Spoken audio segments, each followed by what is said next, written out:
Hi there, I'm Charlotte Mullins and the author of A Little History of Art. Today I'm here in Margate at the Resort Studios in Dreamland, and I'm here to meet Mat Pringle, who's the illustrator of my book. I'm quite nervous about meeting Mat because he's a professional illustrator and all I've really done is potato printing, so this is going to be quite a learning curve for me. I'm also normally on the other side of art, looking at it, not making it, but it's exciting to get my hands dirty again. Hi, my name's Mat Pringle. I'm an illustrator and printmaker based in Margate. Today we're meeting Charlotte Mullins. I'm going to teach her a little bit about printmaking, specifically Linocut printmaking, and see if she can see what's involved in that process. So today we are going to learn to do some Linocut. Are you ready for this, Charlotte? I'm ready. I'm slightly terrified being next to a master, but let's do it. Master seems a bit strong, but sure. So where will we start? We've got lots of equipment here. Yep. So in the first instance, I guess we need to think about what we're going to put on the lino. Have you got any ideas? I've got a nice simple idea. I'm going to write the word art. The reason I'm doing that is because on the cover you have the word art surrounded by some amazing drawings that you translated into Linocut. I'm aware Linocut takes a little bit of time, so I think the word art I can manage in our tutorial.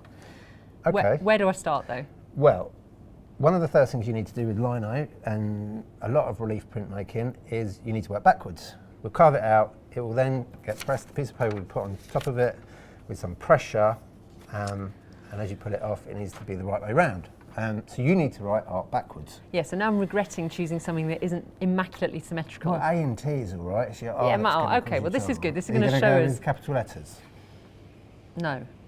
Ooh, oh, I'm being judged already. So what we'll do is we'll get some carbon paper, pop that on top, and then hopefully, is that going to be the right way around? Yes, that is. Yeah. And if I hold it and you press quite hard, that will go into the lino. Does that make sense? Yeah, okay, let's do it, but just press where I want the lines. Yep. And you can refine it once it's on there, but hopefully this will give you... Refine it? Are you suggesting this isn't very good? No, not at all. You're not liking my multiple fonts. Use of 3 different fonts.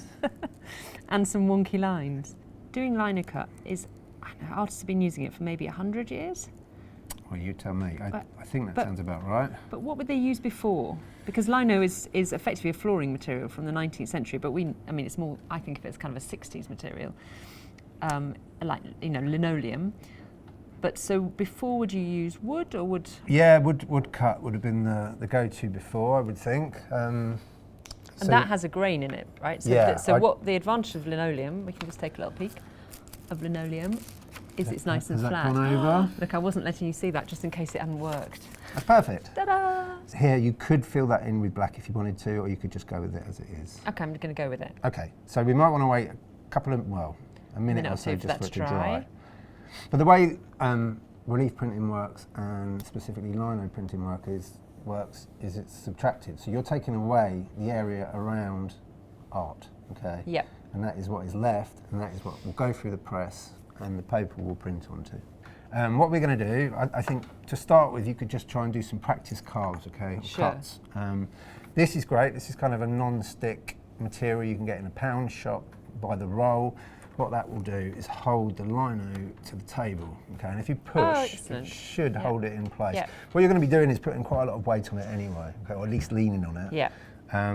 To cut it. Do you want me to do a couple of carves as I would? Oh.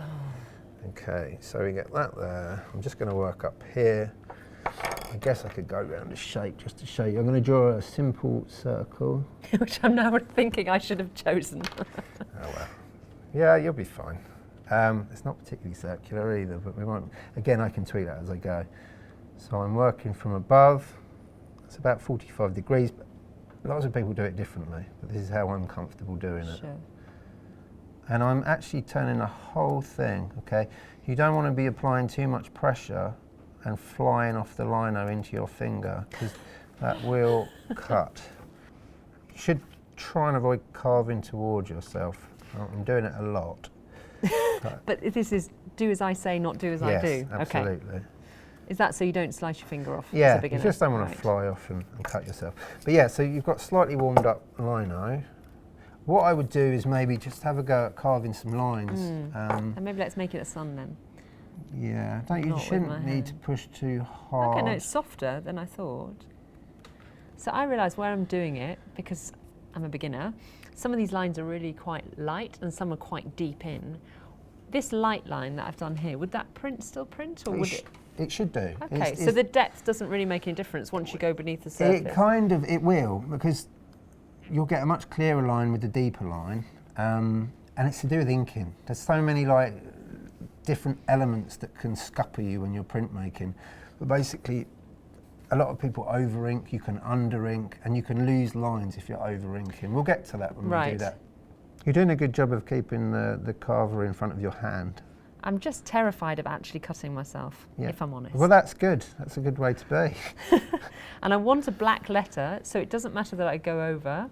No, because you'll be carving all the area around it out anyway. That feels like a lot of work.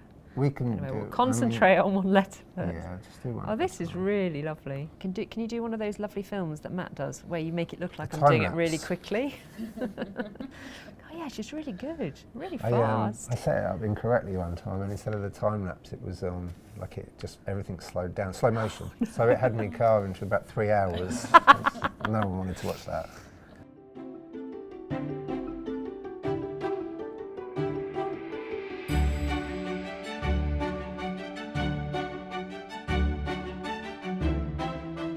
Shall I pass this over? This is like... It becomes a collaborative art. Excellent.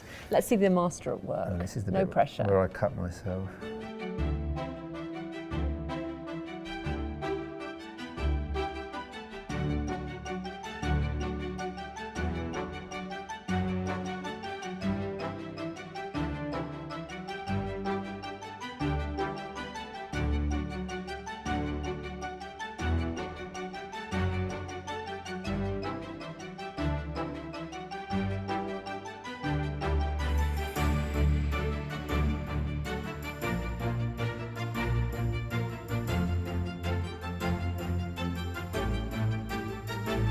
Right, we could probably cut that out now. Excellent. We've got a lot of mess here as well.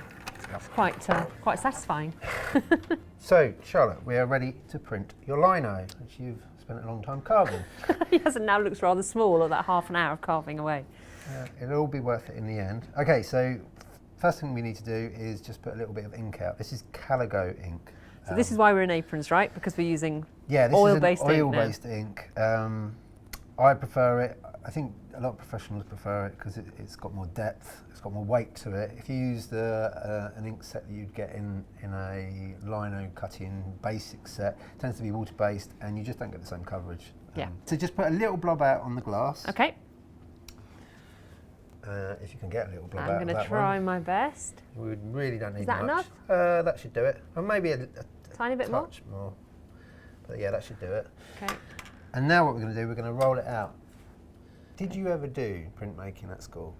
Well, beyond potato printing. Not beyond potato. You didn't Maybe go not beyond potato printing. Because the classic thing that always sticks in my memory, and I always teach, even though it's not necessarily right, is the orange. You know the orange peel texture that you're trying to achieve. Yeah. Oh yes, it gets a little bit stickier. You're looking for an orange peel texture when you're rolling it out. Okay, I'll just roll it out. I'll show you what and I then mean. You can show me. So I'm doing a bit that's. Yeah, we're going to have to that way as well. Keep moving it, back and forth. Okay, so you're just trying. And what I mean about the orange peel effect is this. The tiny bit of it goes ink, a long way. but it is going a long way. But this is where we get all kind of different things that can go wrong. You can under ink, you can over ink. You know, you mentioned earlier about the lines getting full of ink. Yeah. If you've got too much ink on there, they'll fill up and you'll lose detail. Right. It shouldn't be a problem here, but it could be an issue. It's something a bit more detailed. Yeah. So what you're doing by rolling it back and forth is you're sort of warming it up. And if the ink is warmer, in theory, it should adhere to the paper a bit better. Okay. Which is what we want. So now what we're going to do is very carefully roll the brayer or roller over art. Okay. You don't need to be too precious about this because the whole idea is the ink will only go on the raised area. Oh, that feels quite magical, even though I got it on your table. So that's totally fine. That's why it's glass. It's easy to clean. This will show all your kind of mistakes and stuff as well. That's good. There are no mistakes. I can't see a single mistake there.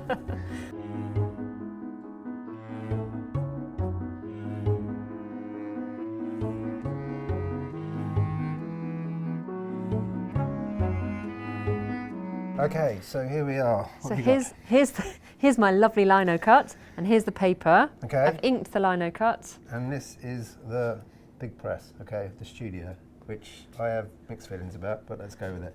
We're going to try. So do I put it just anywhere I want? You can. Between What these I'm going to lines? suggest we do is grab another piece of paper the same size as the one you've got, and it's going to act almost like a registration paper for us.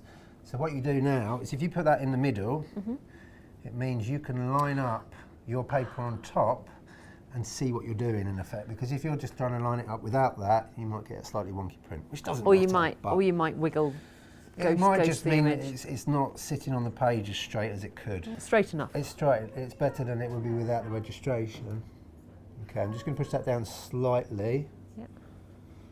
Okay, so now what you can do is we're going to roll through the press.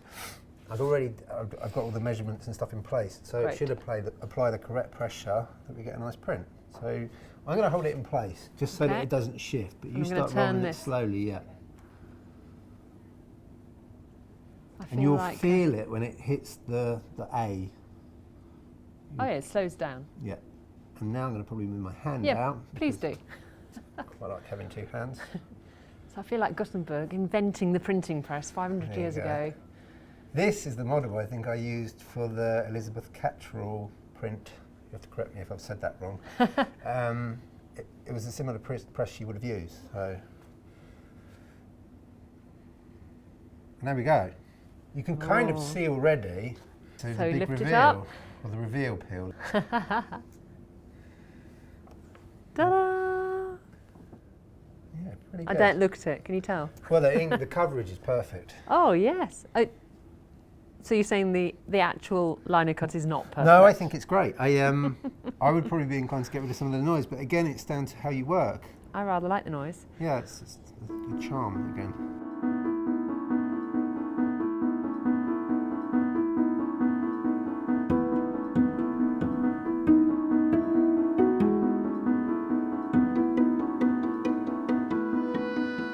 It was such a pleasure to meet Mat today because you very rarely meet the people who illustrate your books. So to work alongside him as well, I felt very humble, like having the master next to me of my book. But it's so great to meet him and to see the work that he's done, the print blocks and the finished result. Have I had a fun day? Yes, it's been great. Really kind of fun. It's been a little while since I've been teaching printmaking, so off the back of COVID, so nice just to see someone take it up and give it a go, really. Well, I think we didn't challenge ourselves too much with the word art. It was a lot more physical than I expected, but I think, I acquitted myself with those few letters. Could Charlotte go pro as a printmaker? Well, do you know what?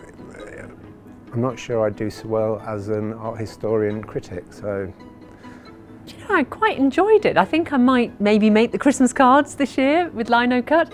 I think what I really enjoyed though was that I sit at my desk writing about art or going to galleries looking at art. It was lovely to get involved, to get physically involved and literally ink on my hands and realise that art is a physical living process and it's good just to get your hands dirty every now and then.